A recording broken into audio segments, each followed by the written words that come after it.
오늘 우리에게 주시는 하나님의 말씀은 창세기 29장 31절에서 35절까지 말씀입니다. 한 절씩 교독하겠습니다. 여호와께서 레아가 사랑받지 못함을 보시고 그의 태를 여셨으나 라헬은 자녀가 없었더라.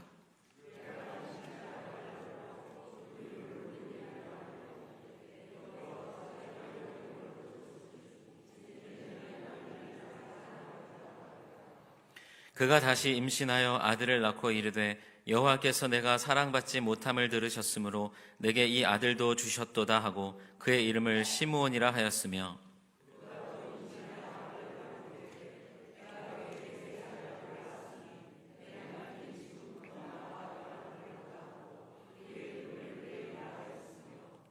그가 또 임신하여 아들을 낳고 이르되 내가 이제는 여호와를 찬송하리로다 하고 이로 말미암아 그가 그의 이름을 유다라 하였고 그의 출산이 멈추었더라. 아멘. 오늘 이 시간에는요, 세상에서 가장 복된 여인이라는 제목으로 창세기 29장 31절에서 35절의 말씀을 나눕니다. 오늘은요, 한 여인의 이야기를 좀 나누려고 합니다. 이 여인을 보면 사실 인간적으로 보면은 굉장히 불쌍해 보이는 그런 여인입니다. 그런데 이 여인의 훗날을 보면요, 인생의 반전이 있어요. 그 반전을 통해서 참 복된 여인의 모습으로 그 생을 마감하는 것을 보게 됩니다. 이 여인이 누구냐면 바로 우리가 잘 아는 야곱의 외삼촌 라반의 딸이자 야곱의 아내죠. 조강지처입니다. 레아라는 그런 여인이에요. 레아가 어떤 여인이었는지, 레아가 어떻게 야곱을 만났는지, 또 그를 통해서 어떤 삶을 살았는지 하는 그런 이 여인의 이야기가 오늘 말씀을 통해서 나오고 있습니다.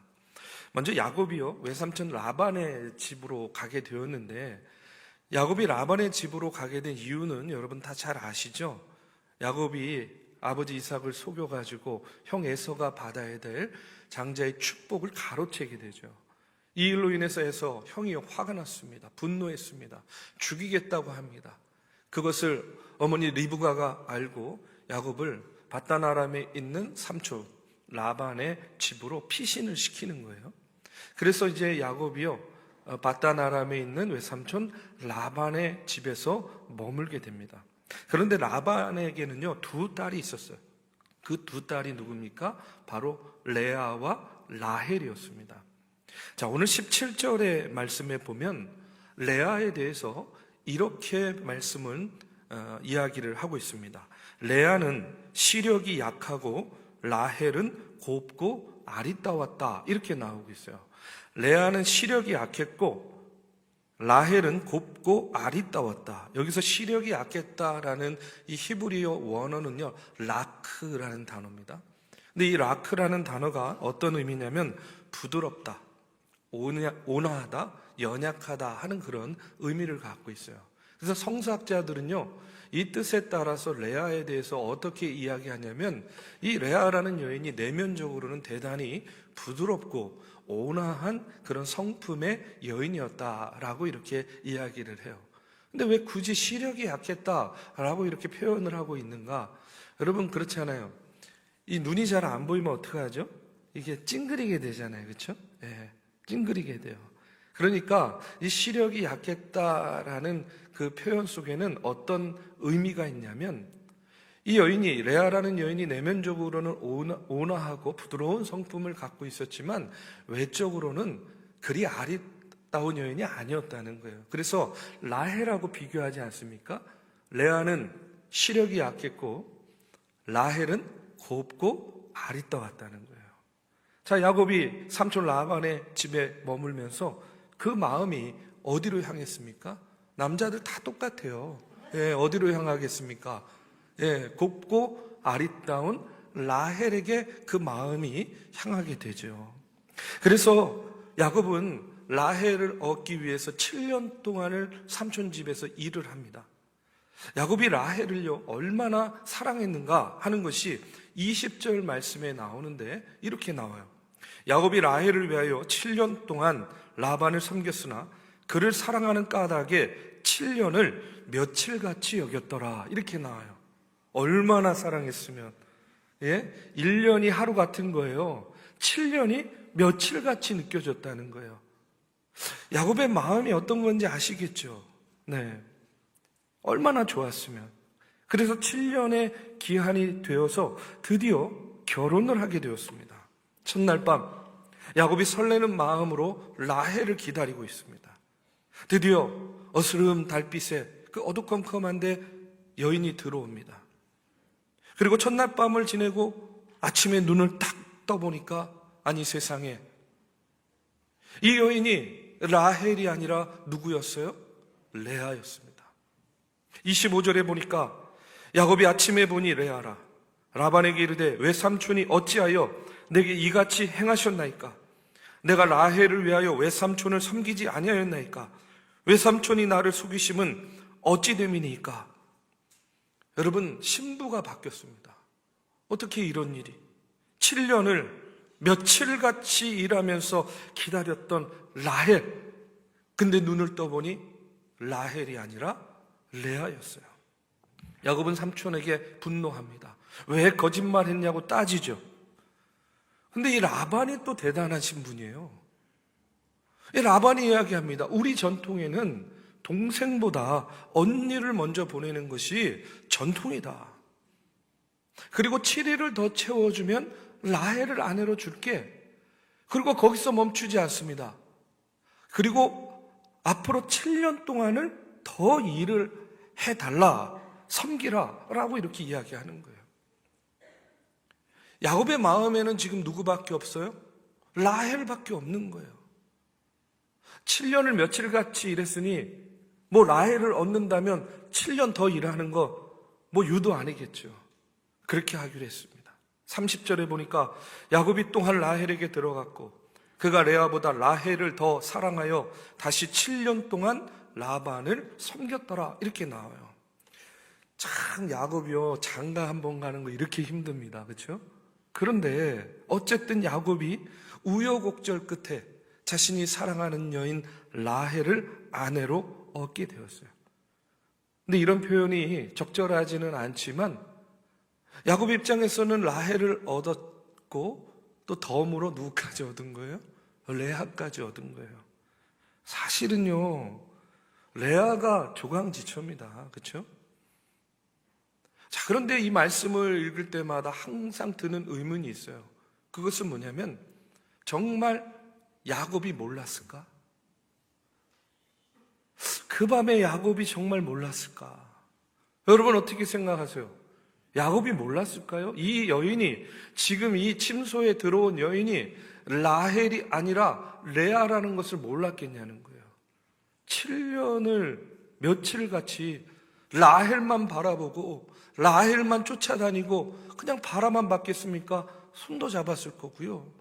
뭐 도란도란 이야기도 하고 데이트도 하고 그러지 않았겠어요.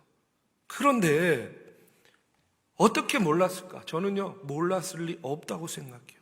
아무리 어두운 밤이라도. 여러분, 사랑하는 사람은요, 목소리만 들어도 알잖아요.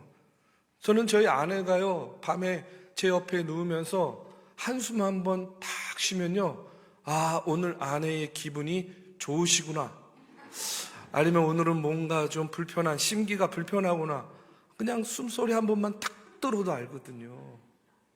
아니, 그런데 여러분, 어떻게 몰랐겠냐는 거예요. 그래서 이 부분에 대해서 유대 랍비들은 뭐라고 이야기를 하냐면 당연히 야곱이 알았을 거라고 이야기합니다. 당연히 야곱은 레아인 줄 알았을 거다. 그러면 왜 레아인 줄 알면서도 야곱은 레아를 받아들였을까? 그리고 아침에 일어나서는요, 또 뻔뻔하게 삼촌한테 왜 나를 속였어요? 하고 이렇게 따져 묻는 것일까? 여러분, 이 부분에서 유대 랍비들은요, 야곱에 대해서 이해를 해야 된다 이야기예요. 여러분, 야곱이 어떤 인물이에요? 우리가 야곱에 대해서 잘 알지 않습니까? 그의 성격과 기질 안에는 어떤 게 있어요? 사기꾼 기질이 있다 그랬잖아요. 그렇죠?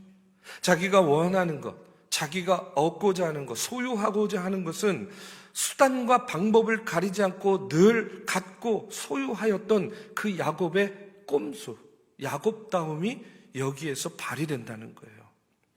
어떤 의미냐면 이제 이렇게 잠을 자고 일어나서 다음날 삼촌한테 아니 왜 라헬이 아니라 레아를 나에게 주었느냐 하고 이렇게 따지면 라헬까지 얻을 수 있을 거다라고 야곱이 생각했다는 거예요. 유대 랍비들은요 이 본문을 이렇게 해석합니다. 그런데 잔머리 굴리고 남 속이는데 일가견이 있는 야곱이었지만 외삼촌 라반은요 야곱보다 더 한 수가 위였어요. 한 수 위였습니다. 아버지 입장에서도 이제 레아도 결혼시켜야 되는데 이놈의 야곱이 누구만 쳐다보는 거예요? 라헬만 쳐다보는 거예요. 그러니까 이런 꼼수를 부려서라도 어떻게 하는 거예요? 두 딸을 다 시집을 보내고자 했던 겁니다. 그래서 결국 야곱은 어떻게 돼요? 원하는 대로 라헬도 아내로 맞이하게 되는 거죠. 물론 레아도 어떻게 해요? 덤으로. 그런데 30절에서 31절에 보면 이런 말씀이 나옵니다. 다시 한번 읽습니다. 야곱이 또한 라헬에게로 들어갔고 그가 레아보다 라헬을 더 사랑하여 다시 7년 동안 라반을 섬겼더라. 여호와께서 레아가 사랑받지 못함을 보시고 그의 태를 여셨으나 라헬은 자녀가 없었더라. 이렇게 나와요. 자, 이제부터는요 이 레아의 입장에서 이 말씀을 보면 저는요 남자지만 남자의 눈으로 봐도 이 레아라는 여인이요 대단히 불쌍해 보입니다. 왜 그러냐면 애초에 이 결혼은요 누구를 위해서 준비된 결혼입니까? 동생 라헬을 위해서 준비된 결혼이었어요. 그 침소에 들게 된 것도 본인의 뜻이 아니라 아버지의 강권에 의해서 어쩔 수 없이 동생이 들어가야 될 침소에 몰래 들어간 거예요. 여러분 얼마나 비참했겠습니까? 얼마나 인간적인 모멸감이 있었겠어요. 그러나 또 한편으로는 그런 마음도 있었을 거라고 생각해요. 지금은 내 모습이 이렇지만, 지금은 내 선택이 이럴 수밖에 없지만, 그래도 내가 야곱 이 남편을 잘 모시고 잘 내조하면 나에게도 마음을 주겠지, 나에게도 사랑을 주겠지, 바뀌겠지, 변화되겠지. 지금 이렇게라도 하지 않으면 어쩌면 내가 영영 시집을 못 갈 수도 있으니 아버지의 말을 들어야지, 뜻을 따라야지. 그런 마음으로 아마 그 침소에 들었을 거라고 생각이 돼요. 그런데 여러분, 이게 웬일입니까? 일주일이 지나자 이 아버지가 라헬마저, 동생마저 야곱에게 주는 거예요. 그러니 이제 레아는요 어떤 처지가 됐어요? 갑자기 야곱과 동생 라헬 사이에서 우리 식구로 말하면 뭐예요? 천덕꾸러기 같은 그런 신세가 된 거예요.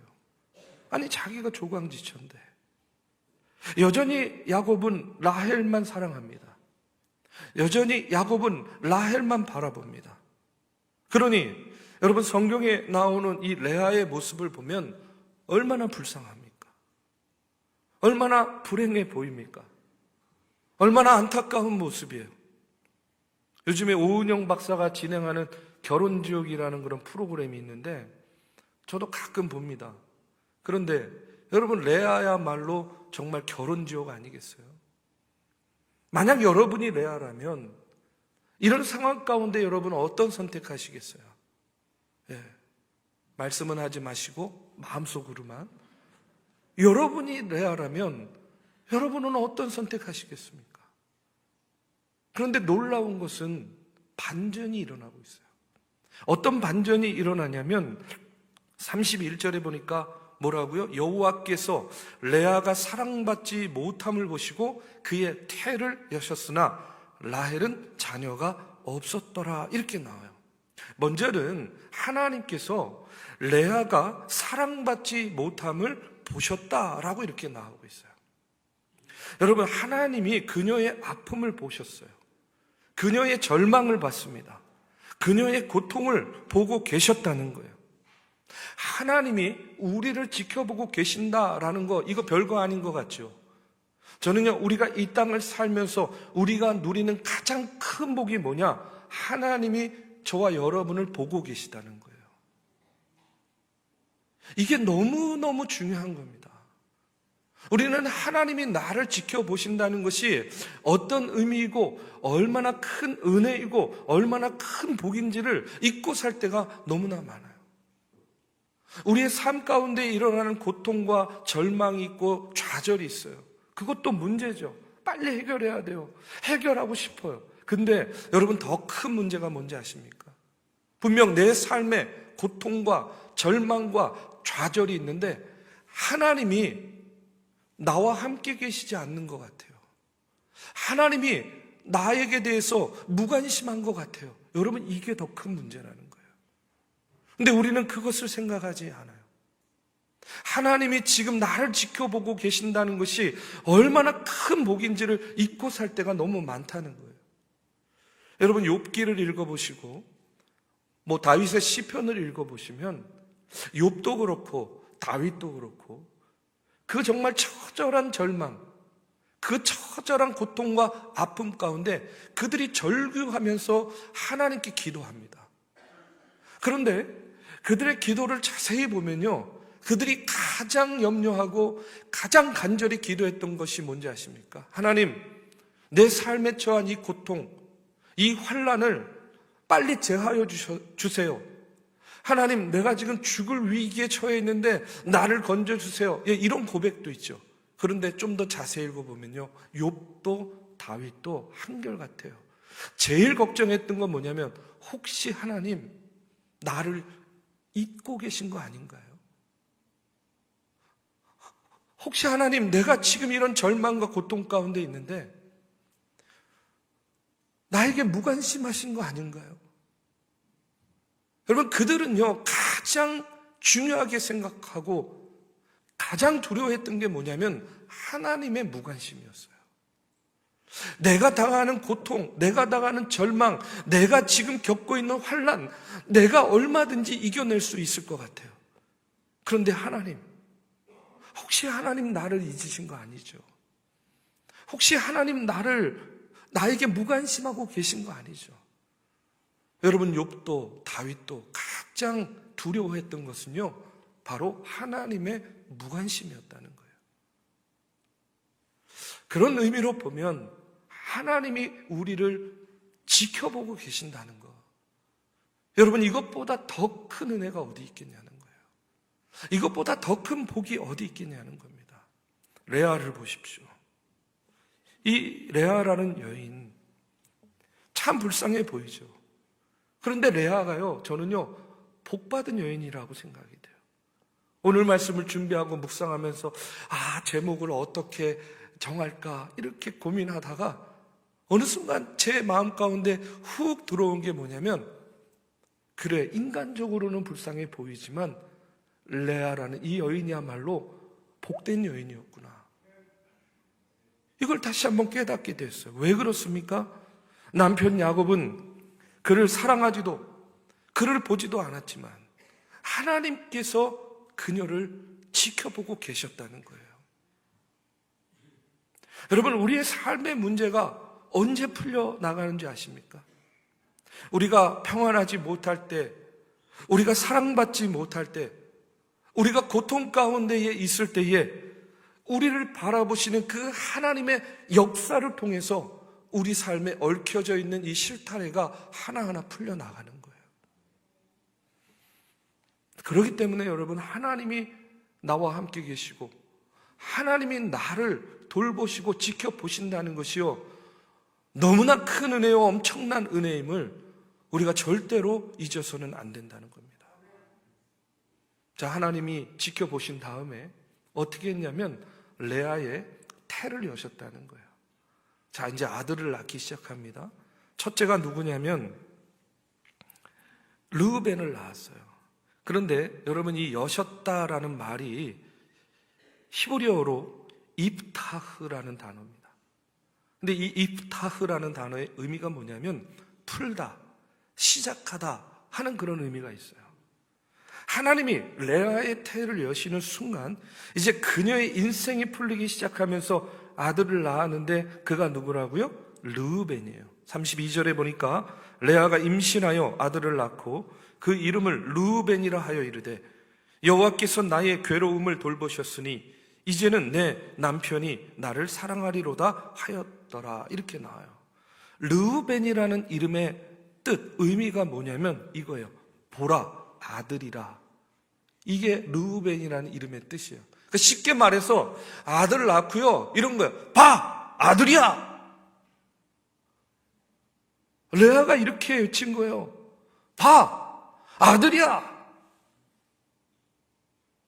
얼마나 그 마음 가운데, 삶 가운데 맺힌 게 있었으면 아들 이름을 보라, 아들이라 라고 이렇게 지었겠습니까? 그리고 그녀가 이어서 고백해요. 뭘 고백합니까? 하나님이 나의 괴로움을 돌보셨다. 하나님이 나의 괴로움을 돌보셨다는 거예요. 얼마나 괴로웠으면, 얼마나 사랑받고 싶었으면.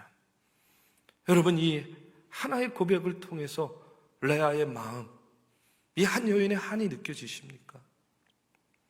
여러분, 이처럼 하나님은요, 우리의 괴로운 인생을 돌보시는 하나님이신 줄로 믿습니다.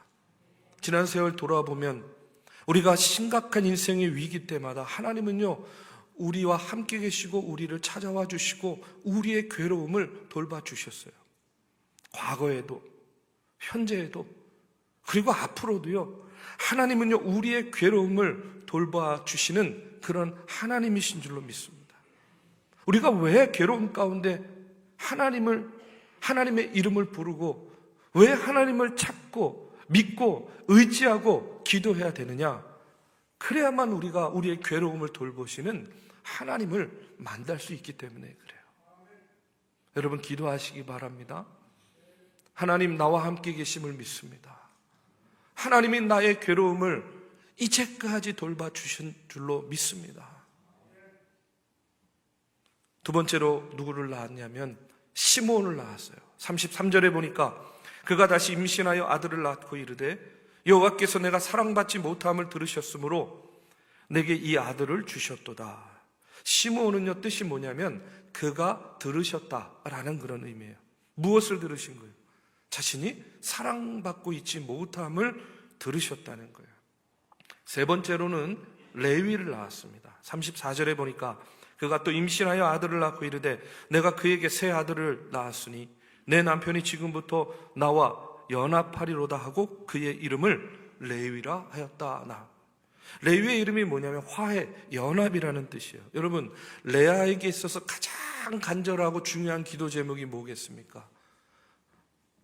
자기의 남편과의 연합 아니겠어요? 그러니까요, 아이의 이름을 뭐라고 지었다고요? 레위, 화해, 연합이라고 지었어요. 이제 네 번째로 아들을 낳았습니다. 그가 누구냐면 바로 유다예요. 35절입니다. 그가 또 임신하여 아들을 낳고 이르되 내가 이제는 여호와를 찬송하리로다 하고 이로 말미암아 그가 그의 이름을 유다라 하였고 그의 출산이 멈추었더라. 유다의 이름은요, 찬송하다, 찬양하다라는 그런 의미입니다. 이렇게 레아가 4명의 아들을 낳았어요. 여러분, 그의 이름의 뜻만 봐도 레아가 어떤 마음이었는지, 레아가 원하는 바가 무엇인지를요, 어느 정도 우리가 다 알 수 있어요. 그런데 놀라운 사실은 뭐냐면 지금 이 여인이요, 4명의 아들을 낳았다는 것도 중요하지만 이 정도 가지고 복된 여인이라고 이야기하는 것이 아니에요. 정말 이 레아라는 여인이 받은 복이 무엇이냐면, 여러분, 이제는 여러분이 잘 대답하셔야 됩니다. 그 대답 속에 이 레아의 복이 담겨져 있어요. 자, 이스라엘에서 가장 대표적인 지파는 어떤 지파입니까? 유다 지파죠. 유다 지파. 유다는 누구 아들입니까? 이제까지 얘기했잖아요. 왜 이렇게 멀뚱멀뚱하시면 안 됩니다. 다시 한번 얘기할게요. 이스라엘의 대표적인 지파가 어떤 지파요? 유다 지파. 유다는 누구의 아들? 레아의 아들이에요. 여러분, 제사장은 어느 지파 사람이죠? 레위 지파. 레위는 누구의 아들입니까? 레아의 아들. 여러분, 이것이 뭘 의미하냐면 이거예요. 이스라엘을 이끌어 나가는 지도자들은 다 누구의 아들들이었냐면 레아의 아들들이었다는 거예요. 야곱은 레아보다 라헬을 사랑했지만, 아니 어떤 면에서는 야곱은 레아를 이용했지만 하나님은요 오히려 그 여인을 축복해 주셨다는 겁니다. 라헬의 소생인 야곱의 두 아들, 이제 요셉과 베냐민의 이야기가 뒷부분에 많이 나오기는 하지만, 여러분 그때도 그렇고 지금도 그렇고 이스라엘을 정치적으로 영적으로 이끌어갔던 지파는요 다 누구의 아들이었느냐? 바로 유다 지파 레아의 아들, 바로 레위 지파 레아의 아들이었다는 거예요. 하나님께서는 레아의 고통을 보시고 그 태를 열어서 르우벤을 낳고 돌보시는 하나님을 그가 만나게 됩니다. 하나님은 그녀의 눈물 어린 기도를 들으시고 시몬을 낳고 자신의 인생을 돌보시고 자신을 사랑해 주시는 그 하나님을 만나게 되었던 거예요. 레위를 낳고 하나님과 백성들을 진정으로 연합시키는 그런 돕는 지파의 역할을 감당하도록 하셨습니다. 넷째, 유다를 낳으면서 하나님을 온전하게 찬양하고 예배하는 지파로 세워주셨어요.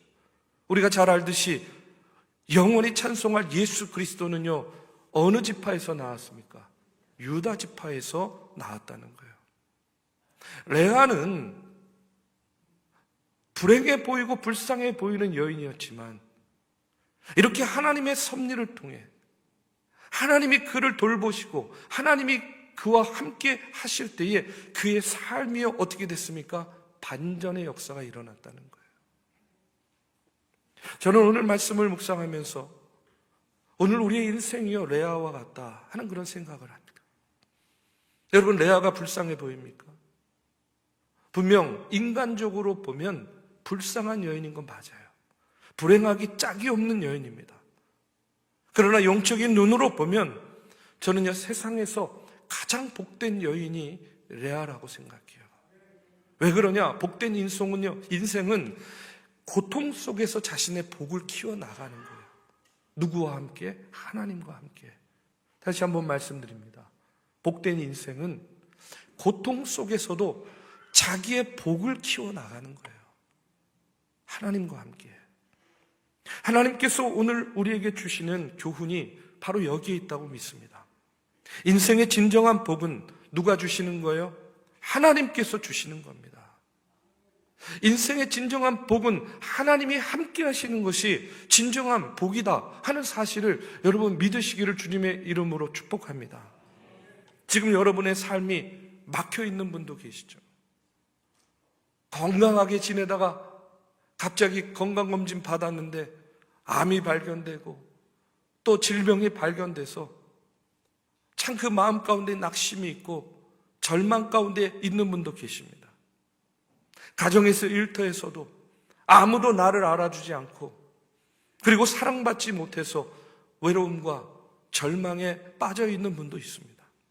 그런데 여러분 그거 아십니까? 바로 그 순간 하나님께서 나와 함께 하신다는 사실을, 바로 그 순간 하나님께서 나의 괴로움을 지켜보시고 돌봐주신다는 사실을 여러분 꼭 아셔야 됩니다.